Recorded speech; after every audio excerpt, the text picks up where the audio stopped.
오늘 제목은 궁금하고 의아한 사람들 이렇게 정해봤는데, 무엇이 궁금하고 무엇이 의아하다는 것인지, 누가 그런 궁금증을 가진다는 것인지, 그게 이제 오늘 본문의 초점입니다. 오늘 우리가 읽은 이 말씀은 사실 다른 서신서에도 이와 비슷한 말씀들이 많이 나옵니다. 그래서 마치 그 노래로 치면 후렴구 같아요. 후렴 아시죠? 우리가 아까 읽은 불렀던 88장 찬송에도 보면은 주는 저산 밑에 백합 빛나는 새벽별 이 땅 위에 비길 것이 없어. 이게 후렴인데 그 앞에 가사는 다 다르지만은 맨 뒤에는 이걸 한 번씩 부른단 말이에요. 그런데 오늘 우리가 읽은 이 말씀도 이런 비슷한 내용들이 서신서마다 이게 다 들어있어요. 여기저기에 문구의 구체적인 이 작구는 조금씩 다르지만은 거의 같은 내용이에요. 이게 왜 이렇게 들어가 있을까 하는 의문을 우리가 먼저 한번 가져보게 되는데, 한번 말씀을 좀 찾아보십시다. 로마서 12장을 한번 가보겠습니다. 로마서 12장.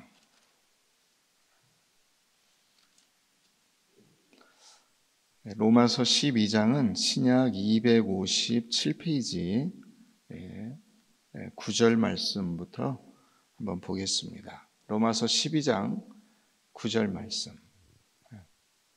신약 256페이지 7페이지에 있습니다. 사랑에는 거짓이 없나니 악을 미워하고 선에 속하라. 형제를 사랑하여 서로 우애하고 존경하기를 서로 먼저 하며 부지런하여 게으르지 말고 열심을 품고 주를 섬겨라. 소망 중에 즐거워하며 환난 중에 참으며 기도에 항상 힘쓰며 성도에 쓸 것을 공급하며 손대접하기를 힘쓰라. 너희를 박해하는 자를 축복하라. 축복하고 저주하지 말라. 즐거워하는 자들과 함께 즐거워하고 우는 자들과 함께 울라. 서로 마음을 같이 하며 높은 데 마음을 두지 말고 도리어 낮은 데 처하며 스스로 지혜 있는 채 하지 말라. 아무에게도 악으로 갚지 말고 모든 사람 앞에서 선한 일을 도모하라. 할 수 있거든 너희로서는 모든 사람과 더불어 화목하라. 내 사랑하는 자들아 너희가 친히 원수를 갚지 말고 하나님의 진노하심에 맡기라. 기록되었으되 원수 갚는 것이 내게 있으니 내가 갚으리라고 주께서 말씀하시니라. 내 원수가 줄이거든 먹이고 목마르거든 마시게 하라. 그리함으로 내가 숯불을 그 머리에 쌓아 놓으리라. 악에게 지지 말고 선으로 악을 이기라.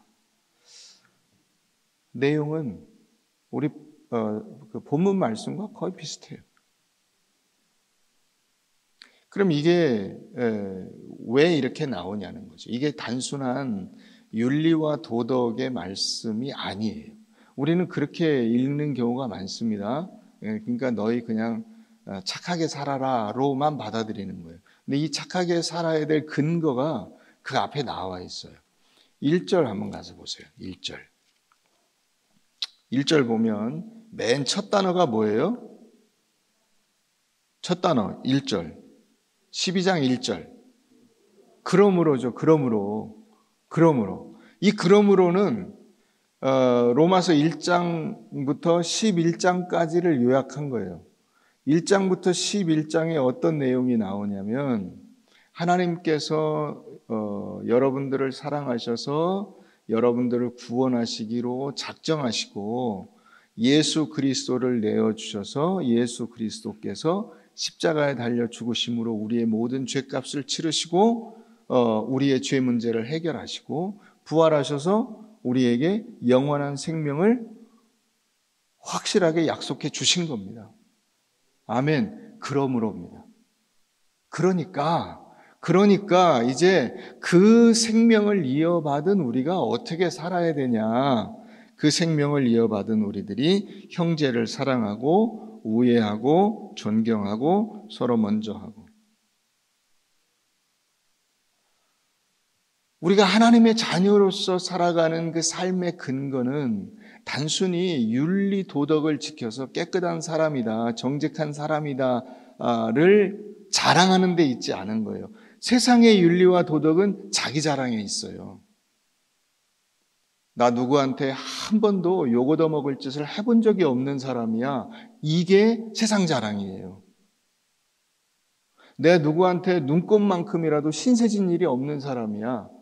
이게 세상 사람들의 자랑이에요. 그래서 그 모든 윤리와 도덕은 결국 자기의 그 뛰어남, 자기의 위대함을 보여주는 데 있어요. 그런데 우리는 그렇지 않은 거예요. 그러므로 이게 뭐죠? 예수 믿는 사람이므로, 예수님께서 나를 위해서 죄값을 다 해결해 주신 존재이므로, 우리가 왜 이렇게 살아야 되는가 하는 그 삶의 근거가 나에게 있지 않아요. 내가 잘나고 훌륭하고 내가 뛰어나다는 것을 입증하는 데 있지 않은 거예요. 이게 얼핏 보면 윤리적으로 도덕적으로 깨끗하게 살라는 말처럼 들리지만은 그 배경이 완전히 달라요. 여러분들이 믿음으로 사는 것은 그 죄인으로 살 때와 비교해서 확실히 달라야 돼요. 성도로 사는 삶과 죄 가운데서 예수 그리스도를 모르고 살 때와 완전히 달라야 돼요. 차원이 다른 삶이에요. 그것을 하나님께서 우리에게 요청하고 있으신 겁니다.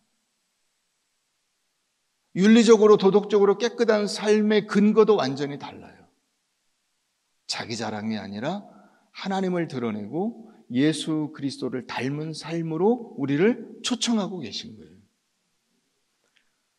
그래서 이 12장 1절에 뭐라고 되어 있냐면 너희 몸을 하나님이 기뻐하시는 거룩한 산 제물로 드리라로 되어 있어요. 너희 몸, 이 몸이라는 것은 우리의 인생, 우리의 현실, 우리의 삶, 이걸 말하죠. 우리의 삶과 우리의 인생과 우리의 현실을 하나님께서 구원하셨다라는 것을 드러내는 증거로 삼아야 된다는 거예요. 그걸 나타낼 수 있는 길이 뭐냐? 그게 이제 형제를 사랑하고 서로 우애하고 자기가 먼저 존경하고 다른 사람들에게 자신을 희생하고 내주는 삶으로 가는 것이다. 자, 다른 말씀을 한 군데 더 볼까요? 거기서 조금 더 나가면 빌립보서가 있어요. 빌립보서 신약 320페이지, 19페이지, 20페이지. 신약 319, 20페이지. 베드로서와 로마서 중간쯤에 빌립보서 2장. 빌립보서 2장 12절 말씀을 보겠습니다. 12절. 자, 12절 뭘로 시작하죠? 그러므로입니다. 여기도 그러므로예요. 그러므로 나의 사랑하는 자들아 너희가 나 있을 때뿐 아니라 더욱 지금 나 없을 때에도 항상 복종하여 두렵고 떨림으로 너희 구원을 이루라. 너희 안에서 행하시는 이는 하나님이시니 자기의 기쁘신 뜻을 위하여 너희에게 소원을 두고 행하게 하시나니 모든 일을 원망과 시비가 없이 하라. 이는 너희가 흠이 없고 순전하여 어그러지고 거스르는 세대 가운데서 하나님의 흠없는 자녀로 세상에서 그들 가운데 빛들로 나타내며 생명의 말씀을 밝혀 나의 다름질이 헛되지 아니하고 수고도 헛되지 아니하므로 그리스도의 날에 내가 자랑할 것이 있게 하려 합니다. 여기도 내용은 거의 같아요. 근데 그러므로예요. 이 그러므로는 어디를 가리키냐? 5절 이하를 가리켜요. 5절. 가서 5절부터 11절 우리 다 같이 한번 읽어보겠습니다. 시작. 너희 안에 이 마음을 품으라. 곧 그리스도 예수의 마음이니 그는 근본 하나님의 본체시나 하나님과 동등됨을 취할 것으로 여기지 아니하시고 오히려 자기를 비워 종의 형체를 가지사 사람들과 같이 되셨고 사람의 모양으로 나타나사 자기를 낮추시고 죽기까지 복종하셨으니 곧 십자가에 죽으심이라. 이러므로 하나님이 그를 지극히 높여 모든 이름 위에 뛰어난 이름을 주사 하늘에 있는 자들과 땅에 있는 자들과 땅 아래에 있는 자들로 모든 무릎을 예수의 이름에 꿇게 하시고 모든 입으로 예수 그리스도를 주라 시인하여 하나님 아버지께 영광을 돌리게 하셨느니라. 아멘. 그러므로 이렇게 나오는 거예요.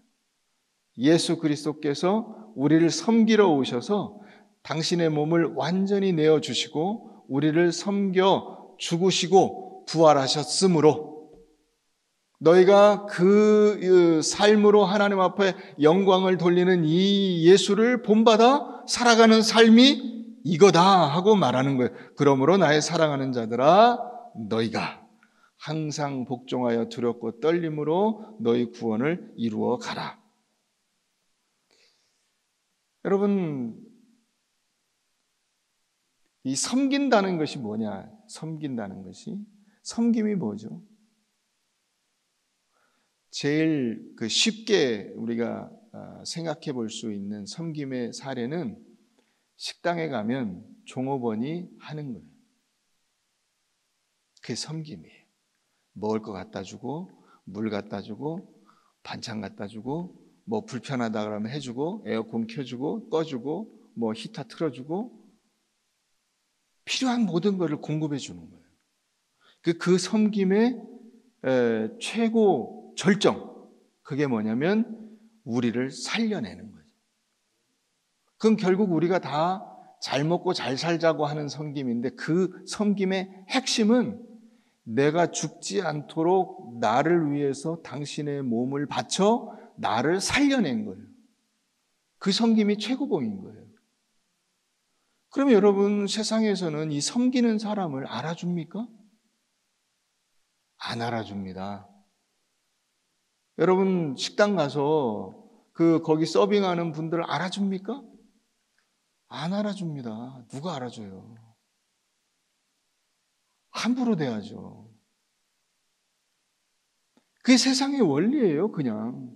세상은 누가 더 힘이 세냐, 세상은 누가 더 잘났냐, 세상은 누가 섬김을 받냐의 문제이지 섬긴다라는 것은 아예 생각조차 없어요. 제자들이 계속 싸운 게 뭐였어요?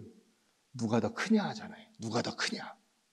제자 중에 누가 더 크냐 하는 일로 다툼이 일어났어요.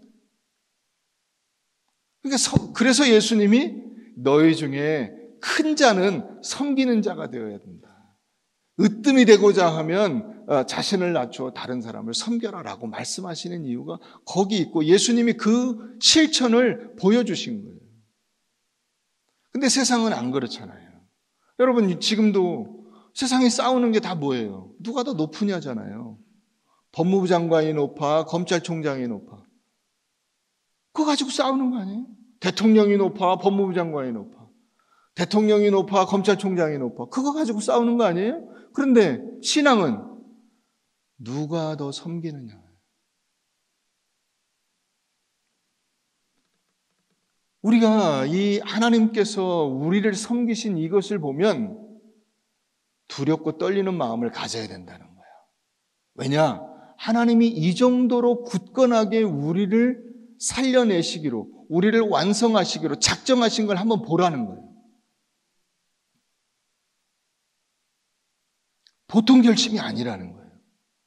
여러분, 그렇지 않아요? 자기 독생자까지 아낌없이 내어주신 분이라면 뭘 더 망설이겠어요? 그러니까 우리가 이 예수 믿는 사람답게 살지 않고 대충 살면 큰일 나는 거예요.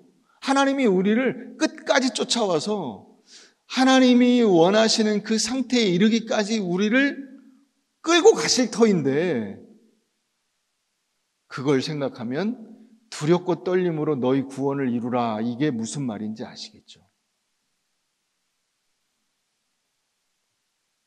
이렇게 강력한 의지를 가지신 하나님이라면 내가 여기서 적당히 끝낼 수 없겠구나. 내가 대충대충 예수 믿는 신용만 하면서 살아서는 안 되겠구나. 이 생각을 해야 된다는 겁니다. 모든 수모와 어려움을 감내하시기로 작정하시고 예수 그리스도까지 아낌없이 내어주시기로 작정하셨다면 우리가 믿는 자로서 두렵고 떨림을 가져야 된다는 거예요.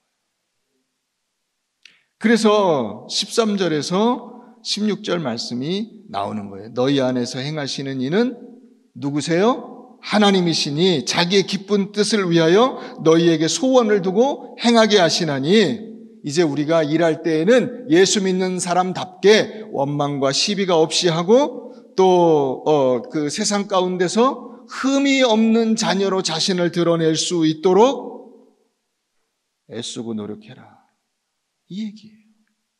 그 구체적인 내용들이 베드로전서 우리 아까 읽은 3장 8절 9절 이하에 쭉 나와 있는 거예요. 자, 다시 본문으로 가서 보면 거기 16절에 베드로전서 3장 16절에 선한 양심이라고 하는 단어가 나옵니다. 이 선한 양심이 이 빌립보서 2장 5절에 나오는 그리스도 예수의 마음이에요. 그리스도 예수의 마음. 하나님께서 주신 마음이잖아요. 그 하나님이 주신 마음이 그게 예수의 마음인 거예요. 그 예수의 마음은 곧 예수의 실천인 것이고, 예수의 마음을 가지고 예수를 본받아 예수의 실천을 본받는 삶이 선한 양심의 실천인 거예요. 선한 실천이라고 해야 되겠죠. 그게 이제 이 아까 위에 나오는 이 8절 9절이에요.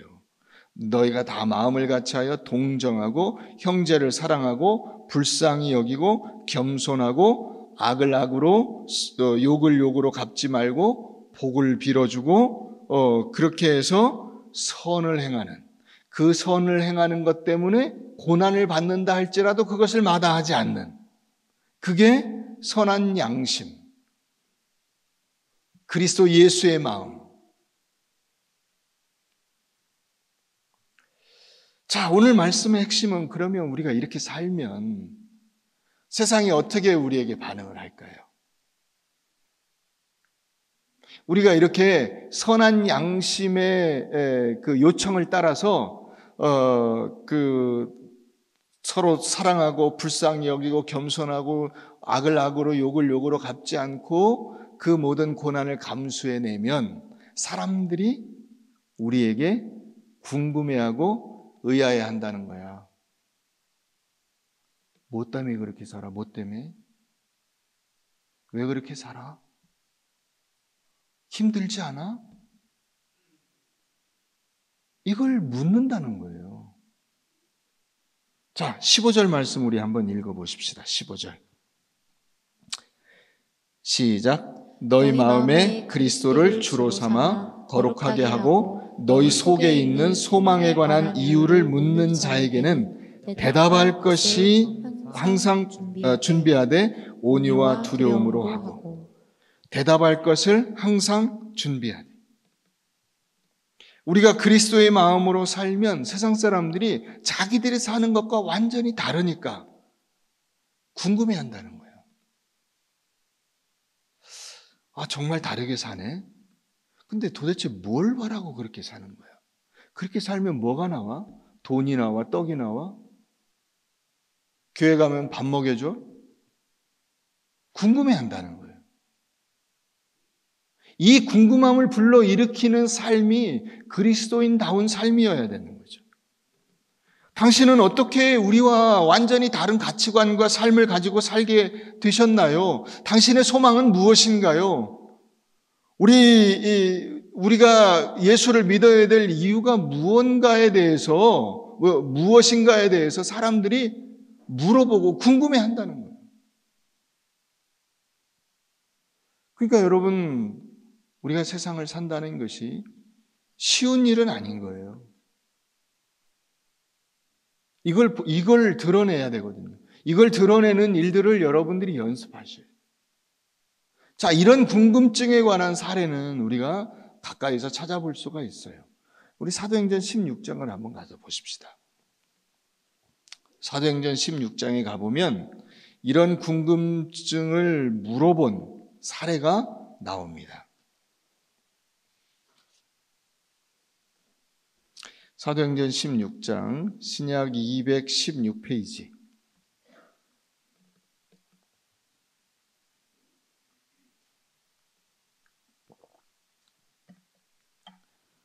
사도 바울이 이 빌립보에서 전도를 하다가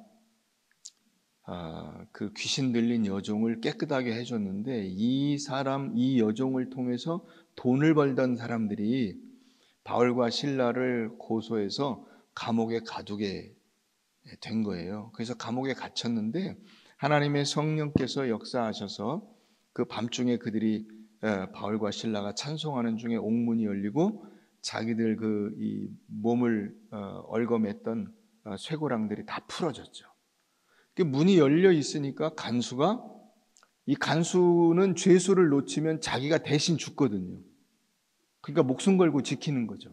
그런데 문이 열려 있으니까 죄수들이 도망갔구나. 그래서 자결을 하려고 한 거예요. 자, 28절 우리 말씀 한번 보십시다. 바울이 크게 소리질러 이르되 내 몸을 상하지 말라. 우리가 다 여기 있노라 하니 간수가 등불을 달라고 하며 뛰어들어가 무서워 떨며 바울과 실라 앞에 엎드리고, 우리 30절 31절 다 같이 한번 읽어봅니다. 시작. 그들을 데리고 나가 이르되 선생들이여 내가 어떻게 하여야 구원을 받으리까 하거늘 이르되 주 예수를 믿으라. 그리하면 너와 내 집이 구원을 받으리라 하고. 감옥 문이 열렸는데 쇠사슬이 풀렸는데 도망을 안 가고 감옥 안에 앉아 있어요. 그러니까 이 간수가 그런 죄수는 본 적이 없는 거죠. 문이 열리자마자 도망가는 게 죄수인데 자기가 여태까지 들은 바에 의하면 어느 누구라도 감옥 문이 열리고 이 쇠고랑이 풀어지면 다 도망갔는데 안 도망가고 거기 앉아 있어요. 그래서 묻는 겁니다. 선생이여 내가 어떻게 하여야 구원을 받으리까? 당신들 같이 내가 살 수 있는 방법이 뭐요? 당신들은 왜 이렇게 도망가지 않고 여기 앉아 있어? 그걸 묻는 거예요. 그러니까 사도 바울이 간단하게 대답을 해준 겁니다. 예수 믿어. 예수 믿어.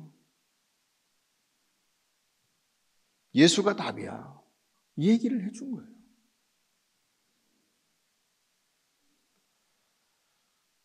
당신들처럼 살고 싶어요. 나도 세상 사람들과 똑같이 살아왔는데 지금 보니까 당신들을 보니까 진정한 그 인생의 답을 가지고 살아가고 있는 것 같습니다. 선생님. 여러분, 간수가 죄수에게 선생님 이 호칭이 나오는 거예요. 그러나 여러분, 우리가 만약에 세상 사람들과 하나도 다른 것이 없으면 어떤 질문이 나올까요? 너 예수 믿는 사람이라며? 너 목사라며? 너 장로라며? 권사라며? 이렇게 살아도 돼? 라는 꾸짖음을 받게 되는 거죠. 선생이여 우리가 어떻게 하여야 영생을 얻으리까? 구원을 받으리까? 이 질문이 안 나오고 당신 예수 믿는다며? 추궁을 받게 되는 거예요. 여러분, 그 꾸짖음이 오늘날 세상의 교회에 대해서 이야기하는 꾸짖음이에요.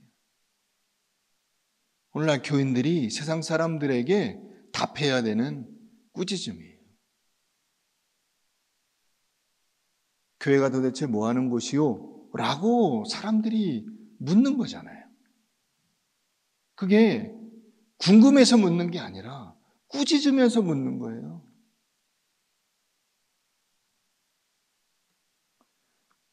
여러분, 우리가 예수를 잘못 믿으면 어떻게 되냐면, 잘못 믿으면 하나님 제게 능력 주시면 제가 돈 많이 벌어서 세상에 나가서 예수 믿는 사람답게 떵떵거리고 싶습니다. 이게 예수 잘못 믿는 거예요.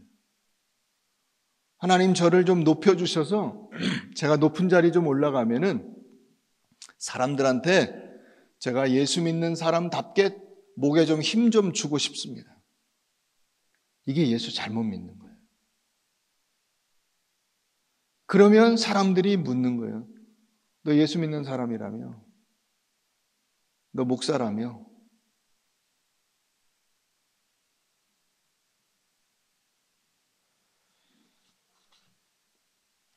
(1987년도에) 이병철 씨가 세상을 떠났습니다. 근데 1987년도 11월 17일에 죽었는데 10월 달에 자기가 아는 신부한테 24가지 질문지를 줬어요. 이거 좀 답을 좀 해주라, 나한테. 나 진짜 궁금하다.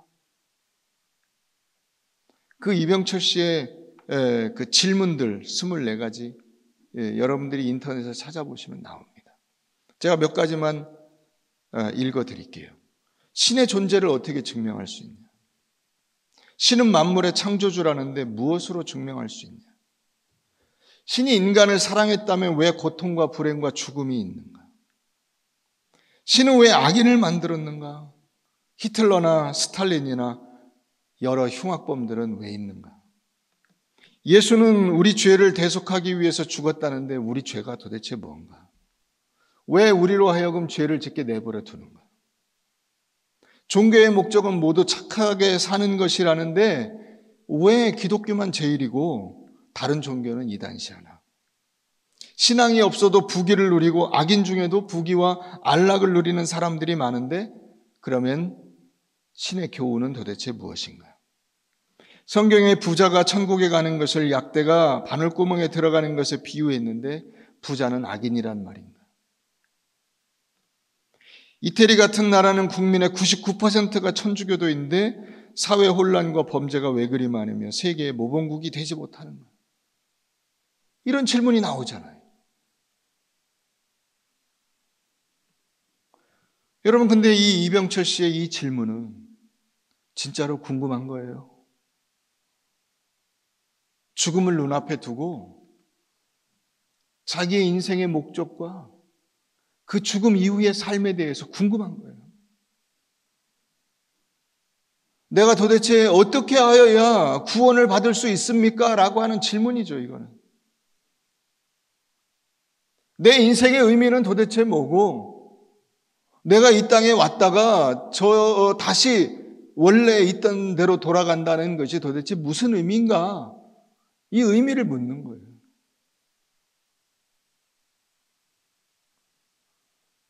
여러분, 우리의 그 세상 사람들 속에서도 이런 질문들이 다 있어요. 누구나 다 이런 질문을 가지고 있어요.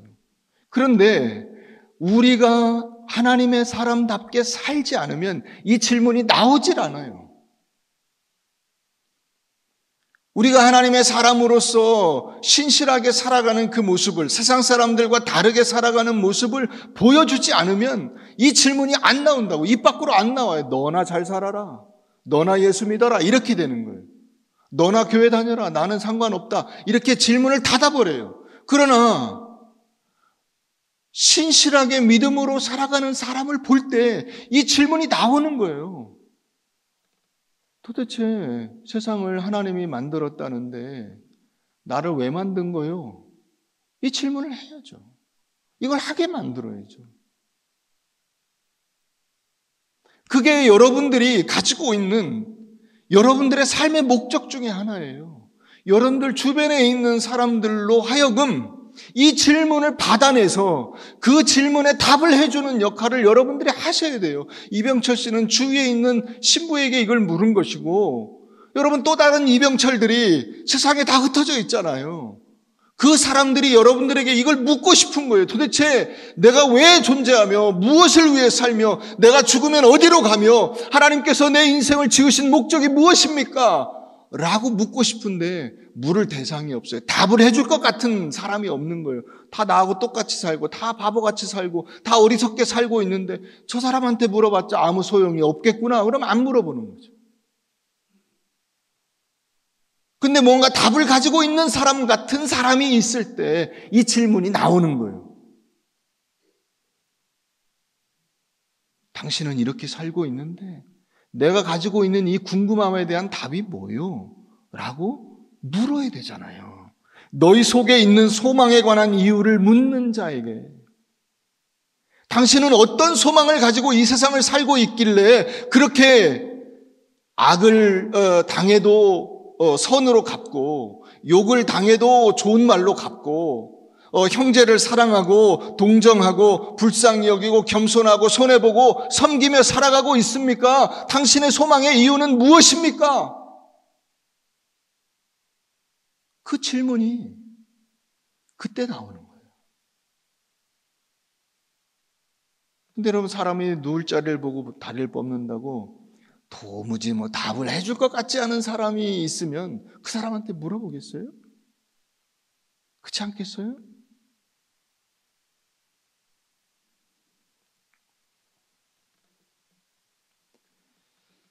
여러분, 우리가 어떤 성도가 되어야 될까요? 모든 성도가 만족하고 함께 하는 것이 기쁘고 감사한 그런 성도가 되어야 되지 않을까요? 그래야 주변에 있는 사람들에게 그걸 또 가서 연습할 수 있잖아요. 여러분, 우리가 하나님의 통치를 위임받은 사람들이에요. 하나님께서 이 세상을 가서 너희가 잘 다스려라. 내가 너희를 다스린 것처럼 너희도 가서 세상 속에서 세상을 섬기며 살아라. 그 통치를 위임받은 우리들이 그 통치를 뭐라고만 생각하냐면 권세라고만 생각을 하는 거예요. 근데 예수님의 권세는 세상을 짓밟는 권세가 아니라 어떤 권세라고 그랬어요? 섬기는 권세예요. 섬기는 권세.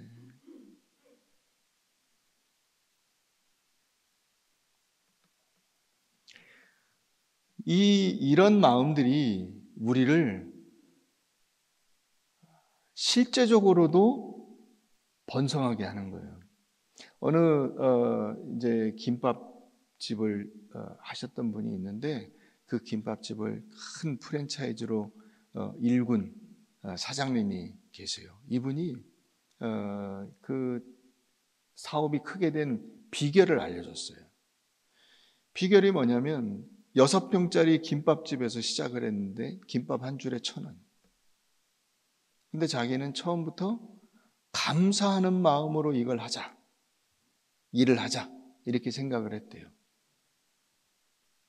근데 김밥 1,000원짜리 하나를 팔면은 설거지가 7개가 나온대요. 설거지 할 게. 접시에, 컵에, 젓가락에 등등 해가지고 설거지 할 게 7가지가 나오는데 1,000원짜리 하나 팔아가지고 200원 남는데 그 200원 남는데 7개의 설거지를 해야 되니까 마음이 그냥 생각하면 기쁘지 않다는 거예요. 그런데 김밥집이 수두룩하게 잔뜩 있는데 우리 집에 찾아와 준 게 너무 고맙지 않냐. 그렇게 생각을 한대요. 그래서 그 손님 하나하나가 올 때마다 그 손님이 너무 감사한 이유를 찾아가면서 김밥을 만들어서 그걸 팔았는데 하여튼 이상하게 그런 마음으로 김밥을 만들어 파니까 손님이 많이 와. 그래서 김밥집이 점점점 커져서 100여 개의 그 체인점을 거느린 큰 프랜차이즈 전문점이 됐어요. 6평 매장에서 지금도 200평 레스토랑에서 나오는 매출보다 더 많이 나온다는 거예요. 그분이 그런 얘기를 해요. 감사하는 마음, 이거밖에 없다. 내가 얘기할 수 있는 비결이라면 그거밖에 없다. 손님들에게 감사하는 마음으로 대했더니 손님이 오더라는 거예요. 여러분, 그런 점에서 우리가 얼굴 표정부터 바꿀 필요가 있어요. 이 말씀을 들을 때 표정을 보면은 여러분 굉장히 여러분들이 불편하신 표정이에요. 제가 설교를 잘 못하나 제가 가서 회개할 때도 많아요.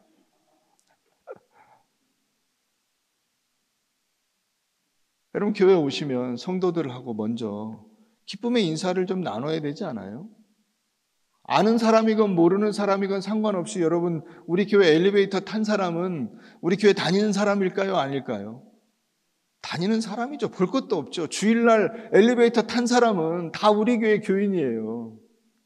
그런데 전혀 인사도 안 하고 아무 소리 안 하고 딴 데 쳐다보고 있어요. 그러면 안 돼요. 그거는 예수 믿는 사람 아니에요. 그렇게 믿으면 안 된다는 거야. 지금 얘기하는 게 그거예요. 아니, 너희 속에 있는 소망에 관한 이유를 물어볼 수 있는 표정이 돼야 되잖아. 얼굴 딱 표정 굳게 해가지고 딴 데 쳐다보고 있으면 물어보고 싶어도 못 물어보지 않아요? 서로 인사를 하고 말을 트고 이야기를 해야 물어볼 수가 있지 않아요? 여러분, 근데 어느 순간부터인가 우리 사회가 점차로 다 그렇게 돼버렸어요. 눈길을 안 마주치고 인사도 안 하고 모른 채 하고 외면하는 것이 당연한 것처럼 돼버렸어요. 그러니까 여러분 어떻게 됩니까? 마음이 병들죠. 마음이 병들어요. 자살하는 사람이 1년에 13,000명이 넘는다는 게 말이 됩니까? 그렇지 않아요? 못 살 때는 자살을 안 해요. 못 사는 나라에서 자살률이 높은 거 보셨어요? 자살률은 전부 잘 사는 나라가 높아요. 근데 왜 그렇게 됐죠? 안 쳐다보니까요. 딴 사람 쳐다보지 않고 그 경쟁에서 이겨야 되고 자기 앞에 놓인 자기 당면과제 해결하는 데 모든 에너지를 쏟아버리기 때문에 마음에 이 곤고함과 외로움이 가득 차서 견딜 수가 없는 거예요. 사랑하는 성도 여러분, 저는 우리가 먼저 교회에서부터 서로에게 기쁘고 반가운 존재가 되어야 된다고 생각해요. 우리가 교회 왔을 때 여러분들이 저를 보고 반가워하는 것만큼 옆에 있는 다른 분들을 보고 반가우셔요. 아, 반갑습니다. 안녕하세요. 인사 한두 번만 하면 그 다음에 안면이 터지는 거예요. 그게 서로 알게 되잖아요. 구면이 되잖아요. 인사 한두 번만 하면. 그럼 다 금방 알 수 있어요. 그런데 안 하니까 모르는 사람이 되는 거예요. 인사를 안 하니까 모르는 사람. 아, 나 모르는데? 누군지 모르는데? 몇 년씩 보고도 인사를 안 하니까 몇 년씩 같은 교인이면서도 서로가 같은 교인인지를 모르고.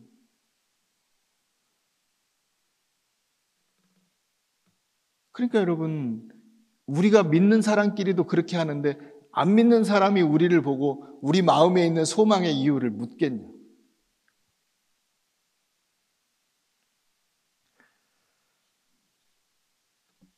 결국 하나님의 통치는 내 삶을 통해서 내 안에서부터 표정으로 나와야 되고 용서와 타협과 인내로 나와야 하는 것입니다. 옳게 산다는 것은 사실은 예수님처럼 사는 거예요. 예수님을 닮는 것이 옳은 것이고 예수님의 방식이 옳은 방식이에요. 그 방식을 우리가 매일같이 교회에서 또 가정에서 연습하셔야 됩니다. 제가 요즘 그 형편이 좀 어려워가지고 여러분들에게 화장품 한 세트를 좀 팔겠습니다. 다 사주실 거죠? 목사님, 저는 제가 쓰는 화장품이 있어서 남이 주는 거 안 씁니다. 그러시는 거예요? 제가 화장품 소개해 드릴 테니까 오늘 한 세트씩 다 사가세요. 이마 주름에는 상냥함이라는 크림을 발라보세요. 입술에는 침묵이라는 립스틱을 발라보십시오. 이 립스틱은 험담하고 원망하는 입술을 예쁘게 바로잡아주는 효과가 있습니다. 맑고 예쁜 눈을 가지려면 정직과 성실이라는 아이크림을 사용해 보세요. 최선의 효과를 얻으려면 어디를 가든지 이 아이크림을 가지고 가셔야 됩니다. 고운 피부를 위해서 미소 로션을 바르시면 됩니다. 피부가 촉촉하고 부드러워지고 거울을 보고 미소 짓는 하루로 인해서 날마다 마음도 환하게 밝아집니다. 가장 이상적인 피부 영양제는 성실입니다. 가장 효능 좋은 피부 청결용 세안 비누는 미안입니다. 미안합니다 하면 돼요. 가장 향기로운 향수는 용서가 제일이랍니다. 여러분, 이 한 세트 사가시고 오늘부터 잘 사용하셔서 예쁘고 멋지고 향기로운 분들이 되시기를 바랍니다.